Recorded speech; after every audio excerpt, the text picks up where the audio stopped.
The vector arena rose from the desert sands of Karis 7 like a massive tooth. It was older than most civilizations in the galaxy. The stone walls had seen 1,000 years of blood and violence. Creatures from every corner of known space came here to watch beings fight. Some came for glory, most came for entertainment. D1 had never heard of the arena before that day. He was just a cargo hauler, moving supplies between stations and colonies. His ship needed repairs after a long jump through rough space. Karis 7 had good mechanics and reasonable prices. He planned to stay 2 days, maybe 3. The repair shop owner told him the work would take until evening. D1 decided to walk around the city. He had nothing else to do. The streets were crowded with aliens of every shape and size. Some walked on 2 legs, others slithered or floated. The air smelled like spices and engine fuel. He followed the crowd without thinking. Everyone seemed to be moving in the same direction. The noise grew louder with each street he crossed. Voices shouted in languages he did not understand. Then he saw it. The arena filled the horizon, its entrance wide enough to swallow starships. D1 stood at the edge of the plaza and stared. Vendors sold food from carts. Children of various species ran between the adults. Screens floated in the air, showing images of past fights. Blood and victory. That was what the arena promised. A Thulian merchant noticed him staring. The creature had blue skin and 4 arms. "First time at the Vector?" it asked in standard galactic language. "Yes," D1 said. "What is this place?" The merchant laughed. Its voice sounded like rocks grinding together. "The greatest arena in 12 sectors today is special. They have fresh captures, young ones." D1 felt something twist in his stomach. Young ones. Cubs, pups, whatever you call them. The merchant waved one hand. From aggressive species, they test them early, see if they have warrior blood, good entertainment. The twisting in D1's stomach got worse, but curiosity pulled him forward. He paid a small fee at the entrance. The guard barely looked at him. Humans were common enough in the galaxy now. Not important, but not rare. Inside, the arena was bigger than it looked from outside. Thousands of seats circled a wide, sandy floor. The crowd was already thick. D1 found a seat near the middle section. He could see everything from there. The fight started slowly. First came trained warriors. They fought with weapons and skill. The crowd cheered. D1 watched without much interest. He had seen violence before. Space was not a gentle place. Then the announcer's voice boomed across the arena. It spoke in 6 languages at once, translated through everyone's personal devices. "Honored guests, we now present something special, a test of nature itself. A young krill, captured from the wild packs of Torvin III, will face a seasoned warrior." The crowd roared with approval. D1 leaned forward. He did not know what a krill was. A gate opened on one side of the arena floor. Guards in heavy armor dragged something out. No, someone. D1's breath caught in his throat. The krill cub looked like a wolf, if wolves were the size of adult humans and covered in silver-blue fur. It had 6 legs and a tail that sparked with nervous energy. Its eyes were wide with terror. It could not have been more than a child, maybe equivalent to a human 10-year-old. The cub pulled against the chains, crying out. The sound cut through the crowd's noise. It was not a roar or a growl. It was a cry of pure fear, a child's cry. The guards released the chains and ran back through the gate. It slammed shut. The cub stood alone in the center of the arena, shaking. It looked at the crowd with eyes that showed too much understanding. It knew what was coming. Another gate opened. A Vren warrior stepped out. Vrens were reptilian, covered in green scales and hard plates. This one was old. Scars crossed its body like a map of battles. It carried a curved blade that caught the sun. The crowd went wild. Betting began immediately. Numbers flashed on floating screens. No one bet on the cub. That was not the point. This was not about fair fights. It was about watching nature take its course. watching the weak fall to the strong. D1 felt sick. Around him, aliens of every species cheered and laughed. They pointed at the terrified cub. Some made eating motions with their mouths. Others mimicked the cry. The Vren warrior walked slowly across the sand. It was in no hurry. The cub backed away until it hit the arena wall. There was nowhere to run. The warrior raised its blade. D1 stood up. "Stop," he shouted. No one heard him. The crowd was too loud, or maybe they heard and did not care. He shouted again, louder. "Stop this, it's just a child." A few aliens near him turned to look. One, a creature with too many eyes, made a sound like laughter. "Soft human," it said. "This is tradition. This is how warriors are made." Warriors? D1 felt anger burning in his chest. That's not a warrior, that's a terrified kid. "Then it will die," another alien said. "Only the strong survive. This is nature." D1 looked back at the arena floor. The warrior was 5 steps away from the cub now. 4 steps. The cub cried out again, a sound of pure desperation. It pressed against the wall like it wanted to disappear into the stone. Something broke inside D1's mind. He remembered being young. He remembered his dog, an old mutt named Max, who had stood between him and an aggressive stranger when he was 7. Max had been half the size of the man but had not backed down. The man had left. Max had licked D1's face after. The memory flashed and faded. The warrior was 3 steps away now. The blade rose higher. D1 pushed past the aliens in his row. He reached the barrier that separated the crowd from the arena floor. It was high, maybe 3 meters. Around the arena, guards stood at attention. They were there to keep the crowd safe from whatever fought below. The warrior took another step. The cub made a sound like a whimper. It tried to make itself smaller. D1 did not think. Thinking was the enemy of action. He climbed onto the barrier railing and jumped. The fall was longer than he expected. He hit the sand hard and rolled. Pain shot through his shoulder. The crowd's noise changed. Confusion replaced bloodlust. Alarms began to sound loud and harsh. D1 pushed himself to his feet. Sand stuck to his clothes and skin. He was in the arena now. The warrior had stopped and turned to look at him. The cub still pressed against the wall, but its crying had quieted to frightened whimpering. Guards shouted from the walls, but arena law was absolute. It had been this way for 1,000 years. Once someone entered the fighting floor, they became part of the fight. There was no pulling them out. There was no mercy. The announcer's voice cut through the chaos. "A human has entered the arena. By ancient law, he has issued a challenge. The fight continues." The warrior looked at D1 with cold reptilian eyes. It tilted its head like a predator examining prey. Then it smiled, showing rows of sharp teeth. D1 had no weapon, no armor, no plan. He only had a racing heart and the memory of a dog who had protected him when he was small and scared. The warrior began walking toward him. The blade gleamed in the sun. Behind the warrior, the cub watched with wide eyes. Its crying had stopped completely now. It stood very still, as if afraid to move or breathe. D1 took a breath, then another. He spread his feet and raised his hands. He had no idea what he was doing, but he knew one thing with absolute certainty. He would not let that cub die afraid and alone. The Vren warrior stopped walking. It looked at D1 with something close to confusion.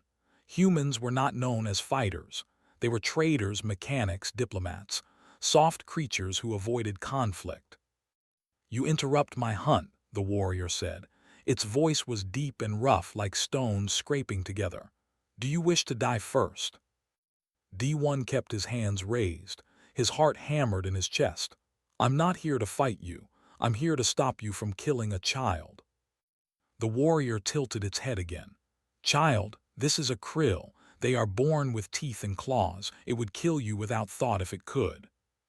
"Maybe," D1 said, "but it can't. Look at it, it's terrified." The warrior glanced at the cub, then back at D1. "Fear is weakness. Weakness must be removed. This is our way. This is how strong species survive. That's not survival, D1 said. That's just cruelty. The crowd's noise had changed again. Some aliens booed, others laughed. A few seemed genuinely interested in what the human would do. Betting numbers flashed on the screens, adjusting rapidly. Most bets were on how quickly D1 would die. The arena master's voice boomed across the space. The human has invoked the right of challenge. Arena law is clear. If the human defeats the warrior, both he and the krill cub will go free. If he fails, both will die. Let the fight continue. D1 had not known about any right of challenge, but it was too late now. The warrior smiled wider, showing even more teeth. You are brave for a soft species, it said. I will make your death quick. The warrior moved.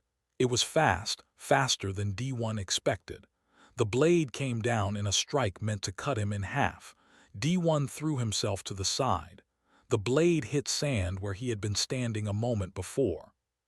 He rolled and came up on his feet. His shoulder ached from the jump, but adrenaline pushed the pain away. The warrior turned and attacked again. This time, D1 was ready. He dodged to the left, then back. The crowd reacted. Some cheered, others seemed annoyed. They had expected the human to die in seconds. The warrior growled. It was not used to prey that moved so much. It struck again, faster. The blade nicked D1's arm.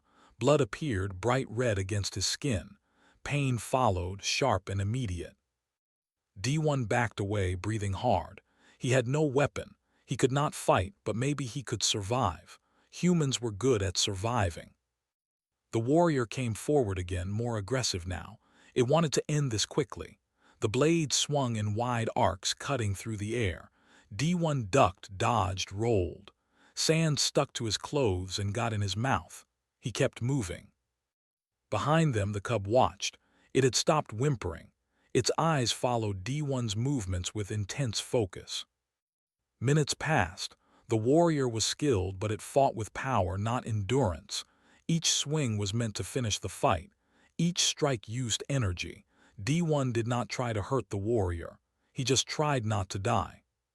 He remembered his training from years ago before he became a hauler. He had worked in rescue operations on colony worlds. Sometimes people got trapped in collapsed buildings or failed life support systems. The first rule of rescue work was simple: stay alive. Stay calm. Keep breathing. Wait for your moment. So he waited, he moved, he breathed.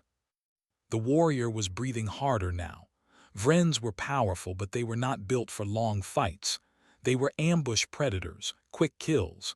That was their nature. Another minute passed. Another. The crowd was getting restless. This was not the entertainment they had paid for. They wanted blood and screaming. Instead, they got a human running in circles. The warrior's movements were slower now, just a little, but D1 noticed. He noticed everything. That was what rescue work had taught him. Notice the small things. They save lives. The warrior lunged forward, putting everything into one massive strike. The blade came down like a falling star. D1 rolled to the side. But this time, he did not just dodge. As he rolled, he kicked sand up into the warrior's face. The warrior roared and stepped back, clawing at its eyes. The scales protected it, but sand was sand. It got everywhere. D1 did not attack. He backed away, hands still raised. You don't have to do this, he said. You've already proven you're a warrior. Everyone here knows it. There's no honor in killing a helpless cub. The warrior cleared its eyes. It looked at D1 with something that might have been respect, or maybe just more anger. Honor. You know nothing of honor, human. You are not even armed. I don't need to be, D1 said. His voice was steady despite the fear in his chest. Because I'm not trying to kill anyone. I'm just trying to save someone. The warrior charged again. It was angry now. Angry warriors made mistakes. The strike was powerful but poorly aimed. D1 stepped inside the swing, too close for the blade to hit him. The warrior's momentum carried it forward. D1 pushed. Not hard, just enough. The warrior stumbled off balance. It crashed into the arena wall with a sound like thunder. The crowd went silent. The warrior dropped its blade. It slid down the wall and sat in the sand, breathing hard. Blood ran from a cut on its head where it had hit the stone. D1 stood 5 feet away. He could have picked up the blade. He could have ended it. Instead, he stepped back. "Enough," he said, not to the warrior, to the arena, to everyone watching. "This is enough." The warrior looked up at him. Its eyes were dazed but clear. For a long moment, neither moved. Then slowly the warrior nodded. It was a small movement, almost invisible, but it was there. "You fight like prey," the warrior said. Its voice was quieter now. "But you think like a predator. You are strange human." "I'll take that as a compliment," D1 said. The arena master's voice cut through the silence. "The warrior has acknowledged defeat. The human has won under the right of challenge. Both he and the krill cub are free to go." The crowd exploded into noise. Some cheered. Many booed. Betting screens flashed red as thousands lost their money. Guards moved toward the arena floor, uncertain what to do next. D1 ignored them all. He turned and walked toward the cub. It was still pressed against the wall, watching him with those wide, intelligent eyes. Up close, he could see it shaking. Blood matted the fur on its shoulder where the warrior had cut it before D1 jumped in. He moved slowly. No sudden movements. That was important with scared animals, and the cub was scared despite its size and teeth. "Hey," D1 said softly. "It's okay now. Nobody's going to hurt you." The cub made a low sound in its throat. Not a growl, something else.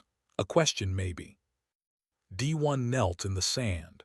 He kept his hands visible, palms up, non-threatening. "I know you don't understand me, but I need to look at that cut. Can I do that?" The cub's ears flicked. It stared at him for a long moment. Then slowly it lowered its head. Permission, or maybe just exhaustion.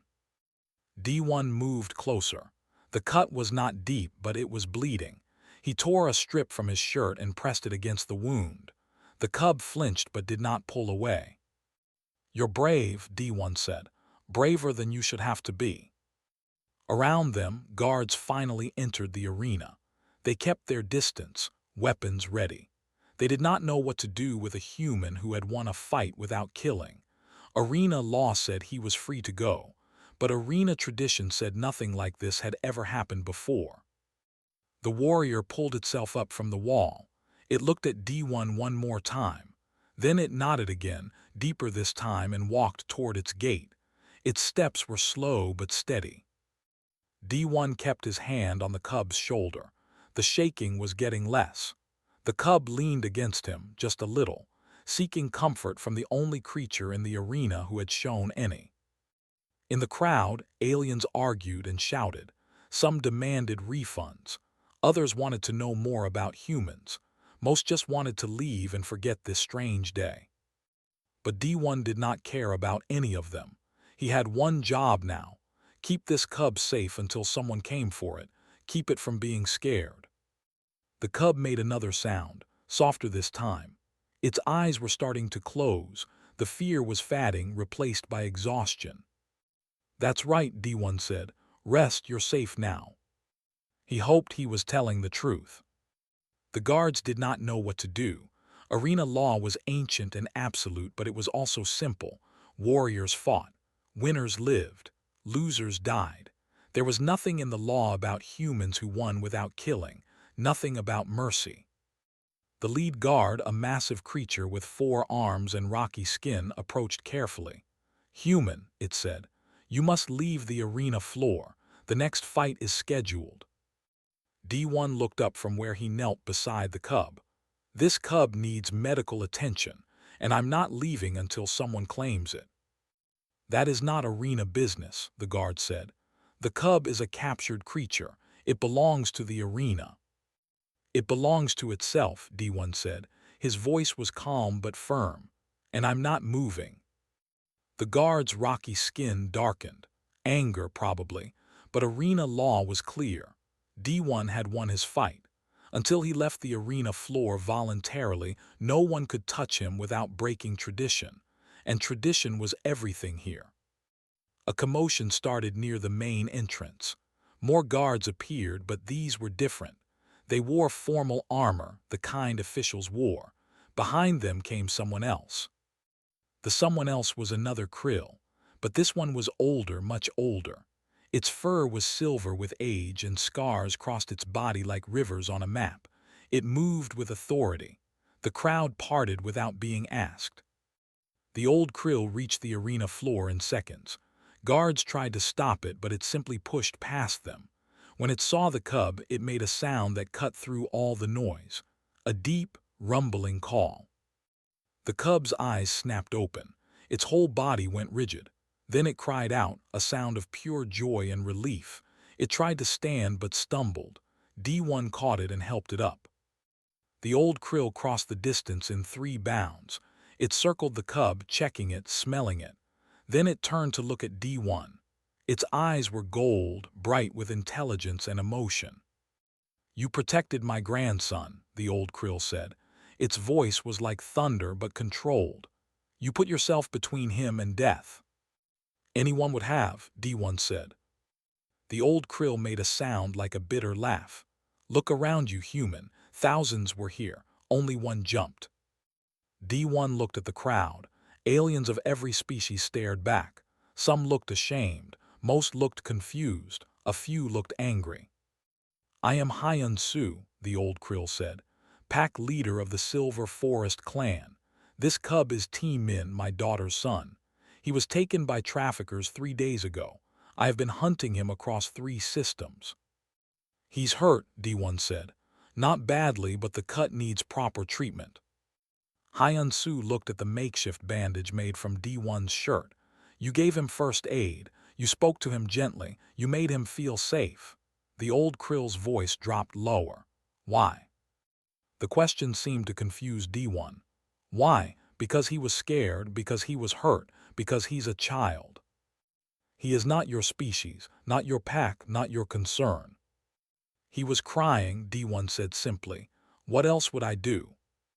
Hyun-Soo stared at him for a long moment. Then the old krill did something unexpected. It bowed its head, exposing its throat. In krill culture, D1 would learn later, this was the highest sign of respect. "You are pack now, human, by blood and deed. My clan owes you a debt that can never be repaid." D1 felt uncomfortable. "I don't need a debt, I just need to know he'll be safe." "Safe?" Hyun-Soo's voice turned cold. It looked around at the arena, at the guards, at the officials who were now gathering at the edge of the floor. "This place trades in terror, in stolen children, in violence for entertainment." An arena official stepped forward. It was a Velcorian, a species known for business sense and complete lack of empathy. The cub was purchased legally from licensed traders. All documentation is in order. "Licensed by whom?" Hyun-Soo asked. "By arena law, by tradition going back 1,000 years. "Then your law is garbage," D1 said. He stood up, still keeping one hand on T-Min's head. "And your tradition is built on cruelty." The crowd gasped. No one spoke to arena officials like that. The Velcorian's face darkened.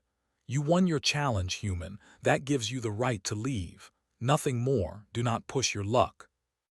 "My luck," D1 laughed. It was not a happy sound. "I didn't plan any of this. I just couldn't watch a kid get murdered for fun."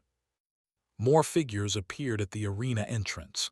These wore different uniforms, medical corps, and with them came another human, a woman with kind eyes and quick movements. She carried a medical kit. "D1," she called out. She vaulted over the barrier the same way he had, but with more grace. "What did you do?" "Jai-1," D1 said. He felt relief flood through him. Jai-1 was a medical officer at the station. He had met her a few times at the pilot's bar. "How did you know I was here?"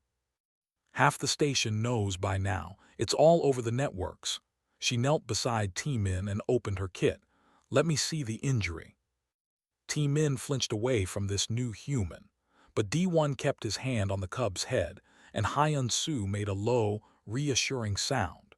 T-Min relaxed enough for Jae-won to examine the cut.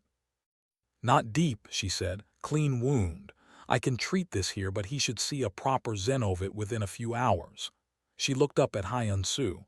"I'm guessing you're the parent." "Grandfather," Hyun-soo said. "Good, I'll give you instructions." Jae-won worked quickly, cleaning the wound and applying a spray that would help it heal. T-Min whimpered once but stayed still. More humans arrived. Word was spreading fast. D1 recognized a few faces: traders, pilots, engineers. The human community on Chorus 7 was not large, but they looked after each other. One of the new arrivals was Bora, a trade negotiator who had been on the station for years. She was small, middle-aged, and had a reputation for getting things done. She took one look at the situation and started giving orders. "You," she pointed at the arena official, "I need to see your business licenses and trafficking permits, now." The Velkorian looked offended. "You have no authority here." "I have authority as a registered trade representative of the Human Coalition. And if you've been trading in stolen sentience, that becomes my business very quickly." Hyun-soo made a pleased sound. "I like this human too." More of Hyun-soo's pack arrived. They poured through the arena entrance, dozens of them. They surrounded T-Min, checking him, reassuring him. Their relief and joy were obvious, but so was their anger at the arena. The crowd was getting nervous. Krill were known as peaceful and less provoked, but when provoked, they were extremely dangerous, and this pack had just found their stolen cub. Bora pulled D1 aside. "What were you thinking?" she asked quietly. "I wasn't," D1 admitted. I couldn't stand there and watch." Bora sighed. "You realize you've created an interstellar incident. The Krill are furious. The arena is panicking, and humans are suddenly in the spotlight." "Is that bad?" "Bad," Bora laughed. "Kid, you might have just changed how half the galaxy sees us, for better or worse." She looked at T-Min, who was now surrounded by his pack, safe and protected. "Probably better. Most species think we're just clever merchants. They didn't know we'd risk our lives for alien children." "Why wouldn't we?" D1 asked. Bora patted his shoulder. "That's exactly the question everyone's asking right now." The arena officials were in heated discussion. Some wanted to press charges against D1. Others wanted to forget the whole thing. The arrival of the Krill pack and multiple humans had complicated everything. Jae-won finished treating T-Min. The cub looked much better. The fear was gone from its eyes, replaced by exhaustion and relief. It stayed close to D1 even with its pack around it. Hyun-soo noticed. "He has claimed you as pack," the old Krill said to D1. "This is rare, he trusts you." "I just helped him," D1 said. "You did more than help. You taught him that kindness exists in the universe, even here in this place of blood." Hyun-soo looked around the arena with disgust. "We will not forget this. None of us will." The standoff continued. Arena officials on one side, Krill pack on the other, humans in the middle trying to negotiate. The crowd had mostly left by now. This was not the entertainment they had paid for. Finally, Bora turned to the lead official. "Here's what's going to happen. You're going to let everyone leave peacefully. The Krill get their cub back.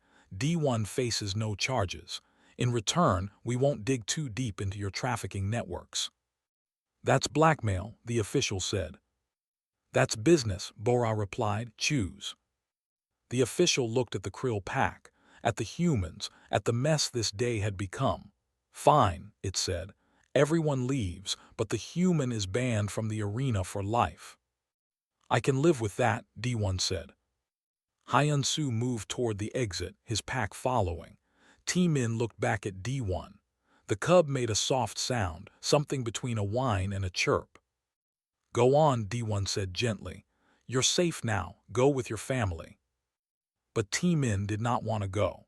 It pulled against its grandfather's guidance, trying to stay close to the human who had saved it. Hyun-soo looked at D1. "Will you come with us?" just until he settles. He has imprinted on you. It will be easier if you help him transition. D1 looked at Jaiwan and Bora. Both nodded. Okay, D1 said, I'll come. Together they left the arena. Behind them, officials scrambled to control the situation. Ahead of them, the galaxy had just learned something new about humans. They protected children, all children, even ones that were not their own. The Krill clan had taken over an entire section of the station's guest quarters. D1 walked through corridors filled with silver-blue fur and the sound of relieved family reunions. T-Min stayed pressed against his leg the entire way. Hyun-Soo led them to a large room that served as a temporary pack-gathering space. Other Krill were already there, talking in low voices. They stopped when D1 entered. Dozens of golden eyes turned to look at him. The silence felt heavy. Then one of the Krill, a female with 3 scars across her face, approached. She looked at T-Min, then at D1. Her eyes were wet. You saved my son, she said. Her voice shook. The traffickers took him from our den while I hunted. I thought I would never see him again. I'm sorry that happened, D1 said. The female Krill made a sound between a sob and a laugh. Sorry, you jumped into an arena for him. You fought a trained warrior with no weapon. You gave him first aid with your own clothes. She touched her forehead to D1's shoulder. Words are not enough for what you did. Other Krill approached. They wanted to thank him, to touch him, to know the human who had saved one of their cubs. D1 felt overwhelmed. He was not used to this much attention. Jaiwan appeared at his side with a medical scanner. Hold still, she said. I need to check you over. That cut on your arm could get infected. It's fine, D1 said. It's not fine. Vren blades carry bacteria that can cause problems for humans. She sprayed something on the cut. It stung. You're lucky. The wound is shallow and clean. Bora was talking with Hyun-Soo in another part of the room. Their conversation looked serious. After a few minutes, Bora waved D1 over. We have a situation, she said. The arena is claiming you broke multiple regulations. They want to file charges. I thought we had a deal, D1 said. We do, but the arena owners are getting pressure from other parties, people who paid a lot of money to see that cub fight. Bora's face was grim. They want compensation for lost entertainment. Hyun-Soo growled. It was not a friendly sound. They want payment for not watching my grandson die. That's what they're claiming, Bora said. Arena business is complicated. There are contracts, traditions, betting systems. D1 disrupted everything. Good, D1 said. I agree, but legally they might have a case. Bora pulled up a holographic screen showing dozens of documents. I'm going through their business licenses now. Something doesn't add up. The traffickers who sold T-Min were supposedly licensed, but I can't find their registration in any legal database. Because they're criminals, Hyun-Soo said. They steal cubs from border territories and sell them to arenas like this. It has been happening for years. If we can prove that, the arena's legal position falls apart, Bora said. But I need time to gather evidence.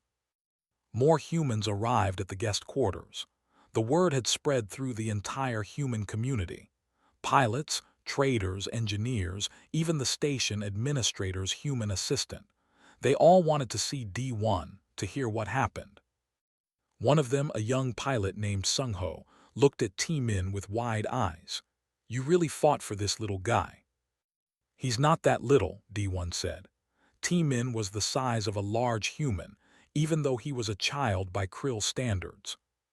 Still, Sung-ho said, that was brave or crazy, maybe both. Definitely both, Jaiwan said.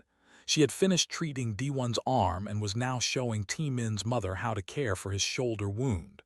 But brave wins. A notification chimed on Bora's communication device. She read it and her eyes went wide. Oh no. What? D1 asked. The news networks picked up the story. It's spreading across multiple sectors. She turned the holographic screen so everyone could see.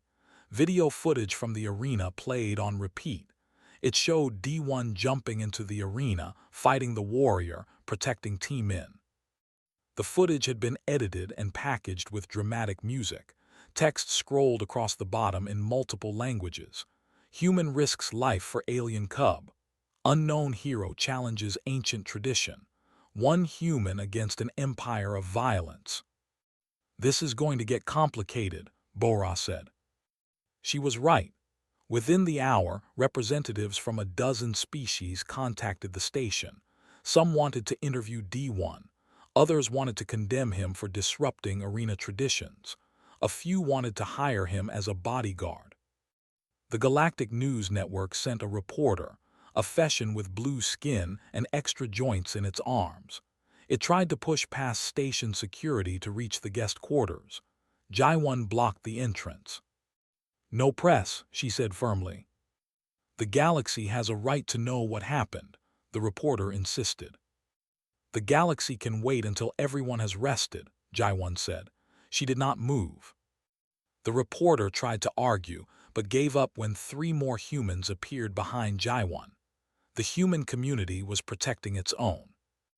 Inside the guest quarters, Team In finally relaxed enough to eat.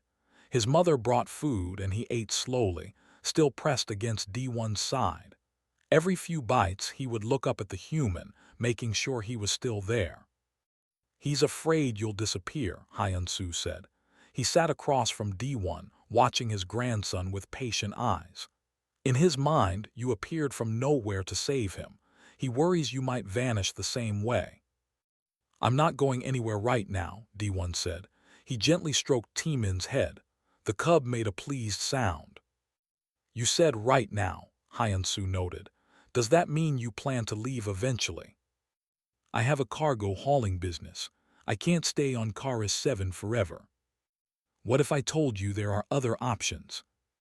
Before D1 could respond, alarms sounded throughout the station. Everyone froze. Station alarms meant serious problems. Bora's communication device lit up with urgent messages. She read them quickly, her face going pale. "The arena is under investigation. Station security found evidence of illegal trafficking. They're shutting down operations immediately." "That's good news," D1 said. "It is, but there's more." Bora looked at him. "Other arenas are protesting. They claim this sets a dangerous precedent. If one arena falls for trafficking, others might be investigated too." "They should be investigated," Jaiwan said. "I agree, but this is about to become a major political situation." Bora pulled up more screens. 3 trade guilds are already filing complaints. They say human interference in arena business violates cultural sovereignty. Hyun-Soo stood up. His ears were flat against his head, a sign of anger. Cultural sovereignty.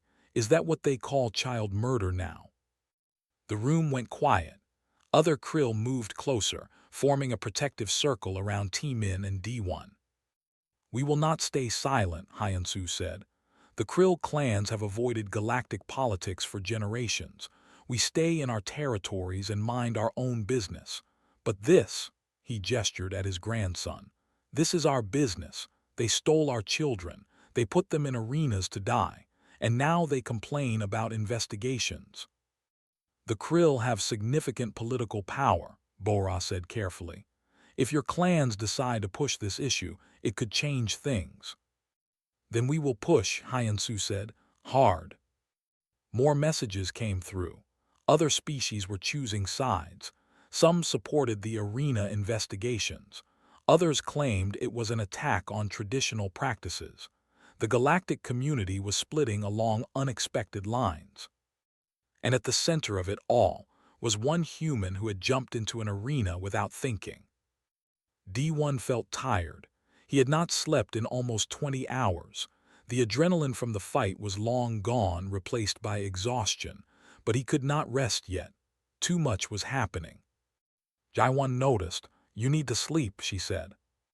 "I can't, not with all this going on." "Yes, you can. Bora and I will handle the politics." Hyun-Soo's clan will handle security. You did your part, now rest. But T-Min would not let him leave. Every time D1 tried to move, the cub made distressed sounds. His mother tried to calm him, but he only wanted to stay close to the human. He can rest here, Hyun-Soo said. He gestured to a pile of comfortable cushions in the corner. My grandson will settle if you are near. D1 was too tired to argue. He moved to the cushions and sat down. T-Min immediately curled up beside him, his head resting on D1's lap. Within minutes, the cub was asleep. You have a gift with young ones, Hyun-Soo said quietly. Not many adults, even among our own kind, can calm a traumatized cub so easily. I don't know. I treat him like I'd want to be treated if I was scared. Most species don't think that way. They see cubs as small adults, but humans see them differently. You see them as beings who need protection and care. Hyun-Soo settled down nearby. This is why you jumped into the arena, not because you're brave, but because you couldn't not jump. D1 thought about that. Maybe, I don't really understand it myself. That's because it's instinct, Hyun-Soo said. Pack instinct, my species has it, but we only feel it for our own cubs. Humans seem to feel it for all cubs, that is unusual. Bora was still working on her screens, coordinating with various groups. Jaewon moved between the krill, checking on T-Min's injury and offering medical advice. Other humans stood guard at the entrances, keeping reporters and curious aliens away. The human community had mobilized to protect one of their own, but also to protect a krill cub they had never met before today. That was worth something, maybe everything. D1 closed his eyes. Just for a moment, he thought. Then he'd help with the situation. But exhaustion pulled him down into sleep. His last thought was that T-Min's fur was very soft.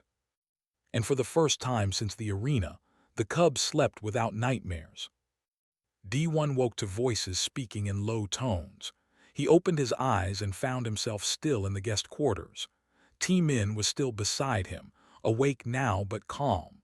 The cub watched him with those intelligent golden eyes. Good morning, D1 said softly. T-Min made a chirping sound. His tail wagged slightly. The fear from yesterday was gone. In its place was something that looked like trust. Hyun-Soo approached with a tray of food. You slept for 8 hours. We tried not to wake you. You needed rest. What did I miss? D1 asked.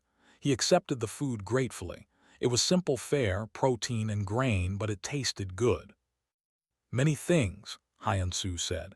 He sat down, his old body moving with practiced grace. The investigation into the arena revealed networks we did not know existed, trafficking rings operating across 17 systems, hundreds of cubs stolen from dozens of species. D1 felt sick, hundreds. At least maybe more. Hyun-Soo's voice was hard. The arena on Karis 7 was just one customer. There are others, many others. Bora joined them. She looked tired but satisfied. Station security has been working through the night. They found records, transaction logs, communication networks. The whole operation is falling apart. Arrests have already started.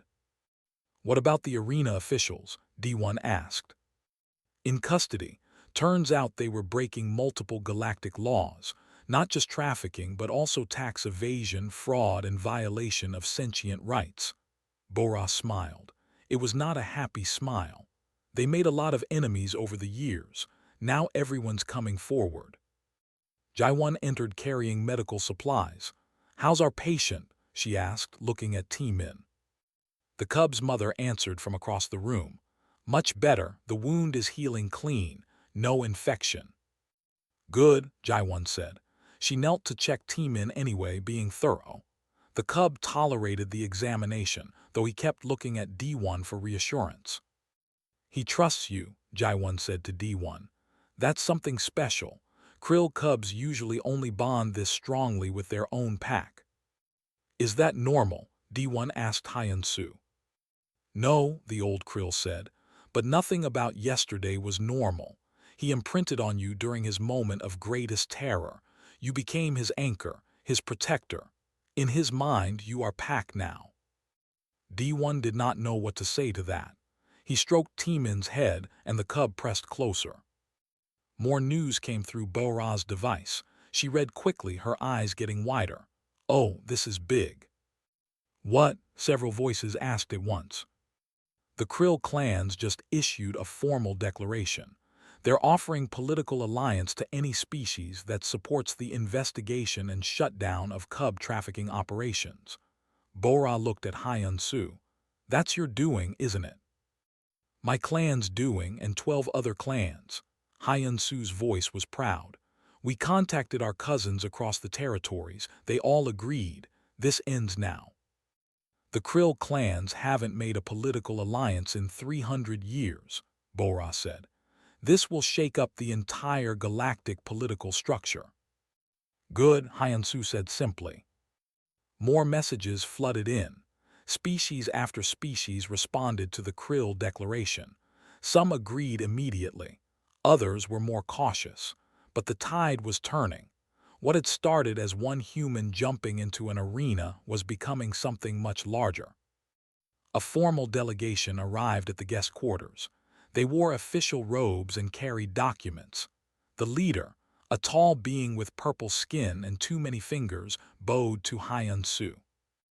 "Honored pack leader, we come with a proposal from the station administration."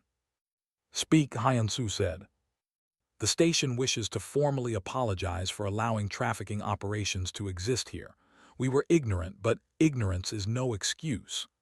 The official paused. "We propose a new law. Any establishment found trafficking sentient cubs will face immediate shutdown and criminal prosecution. The law will be named the T-Min Protection Act." T-Min's ears perked up at hearing his name. He looked confused. "My grandson's name will be remembered," Hyun-Soo said. His voice was thick with emotion. "But the human who saved him should also be honored." The official turned to D1. "We are prepared to offer you station citizenship, free docking rights, and a position as cultural liaison." "I'm just a cargo hauler," D1 said. "You are more than that," the official said. "You showed the galaxy something important. That compassion crosses species lines. That protecting the young is a value we should all share." D1 felt uncomfortable with the praise. "I just did what anyone should do." "But others did not do it," Bora said gently. "Thousands watched, only you jumped." The delegation left their proposal documents and departed. More visitors came throughout the day. Some brought gifts, others brought thanks. A few brought job offers. One visitor was the Vren warrior from the arena. It walked slowly, still recovering from the fight. D1 tensed, unsure what to expect. The warrior stopped a respectful distance away. "I came to apologize," it said. Its voice was rough but sincere. "I was a tool of a cruel system. You showed me there is another way." "You acknowledged defeat honorably," D1 said. "That took courage." "Not as much as jumping into an arena unarmed." The warrior bowed its head. "I have resigned from the arena. I will not fight cubs again. I will not fight anyone again unless to protect." After the warrior left, Hyun-Soo made a thoughtful sound. "You changed him too, not just my grandson, everyone you touched yesterday." Days passed. The investigation continued. More trafficking networks were exposed. More cubs were freed and returned to their families. The galaxy was changing, one small step at a time. T-Min healed quickly. His shoulder wound closed and his spirit recovered. He started playing with other young krill, chasing them through the guest quarters with happy chirps. But he always returned to D1, checking that the human was still there. Bora approached D1 one afternoon with a serious expression. "I need to ask you something. What are you going to do now?" "I don't know," D1 admitted. "My ship is repaired. I could go back to hauling cargo." "You could," Bora said, "or you could do something else. The human coalition is creating a new position. cross-species relations specialist, someone who can help humans and aliens understand each other better. They want you. Me, I'm not qualified. You're more qualified than anyone, Bora said. You instinctively understood what T-Min needed. You bridged species differences without thinking about it. That's rare. D1 looked at T-Min, who was playing with a ball made of woven grass. The cub looked happy, normal, like the traumatic experience was fading into just a bad memory. I'll think about it, D1 said. That evening, Hyun-Soo invited D1 to walk with him. They left the guest quarters and moved through the station's garden levels. T-Min came too, staying close but exploring with growing confidence. My clan wishes to offer you something, Hyun-Soo said. A place among us. You would be the first non-Krill pack member in our history, but you earned it. D1 stopped walking. I'm honored, but I'm human. I don't know your customs or traditions. You know the most important one, Hyun-Soo said. Protect the young, care for the pack. Everything else can be taught. They watched T-Min play in the gardens. The cub chased floating insects, his movements full of joy. He looked like any child, just happy to be alive and safe. I can't join your pack, D1 said slowly, but I'd like to visit sometimes. Stay in touch. Make sure T-Min grows up okay. That is acceptable, Hyun-Soo said. You will always be welcome in our territories. More weeks passed. The T-Min Protection Act was ratified by 47 different species. Arenas across the galaxy started changing their practices. Some shut down entirely. Others reformed, focusing on willing adult warriors instead of captured cubs. The change was slow, but it was real. D1 accepted the position with the Human Coalition. His first assignment was to travel to different systems, helping establish guidelines for cross-species child protection. It was strange work for a former cargo hauler, but it felt right. The day before he was scheduled to leave Kara 7, Hyun-Soo's clan held a ceremony. They gathered in the garden levels, dozens of krill in traditional dress. T-Min stood at the center, healthy and strong now. Hyun-Soo spoke in his native language first, then translated for the humans present. Today we honor D1, who risked everything to save one of our own. We give him the title of Pack Friend. His actions will be remembered in our songs and stories for generations. T-Min approached D1. The cub, still young but growing, touched his forehead to D1's chest, the traditional krill gesture of deep respect and love. Thank you, T-Min said. His voice was rough, still learning to form words in standard galactic language. You saved me. I will never forget. D1 felt tears in his eyes. He hugged the cub gently. Grow up strong, grow up kind. That's all the thanks I need. Later, as D1 prepared to board his ship, Jaewon and Bora came to see him off. Ready for your new life? Jaewon asked. I think so, D1 said. It's scary but good scary. You'll do great, Bora said. You already changed the galaxy once. Might as well keep going. His ship lifted off from Kara 7. As the planet shrank behind him, D1 thought about everything that had happened. One moment of instinct, one jump into an arena, and the entire galaxy shifted. He received a message on his communication device. It was from T-Min, a simple video. The cub sat in a field of silver grass, surrounded by his family. He waved at the camera and said, "Be safe, pack friend." D1 smiled. The galaxy had countless warrior species, countless conquerors and fighters, but maybe what it really needed was more people willing to protect those who could not protect themselves. More people willing to jump when they heard a child cry. More people willing to care. He set his ship's navigation for his first new assignment. There was work to do, children to protect, species to help understand each other. It was a big galaxy, but it felt a little smaller now, a little more connected. And somewhere on a distant planet, a young krill cub slept safely in his den, dreaming of the human who had shown him that the universe held more than just violence. It held hope. It held kindness. It held tomorrow.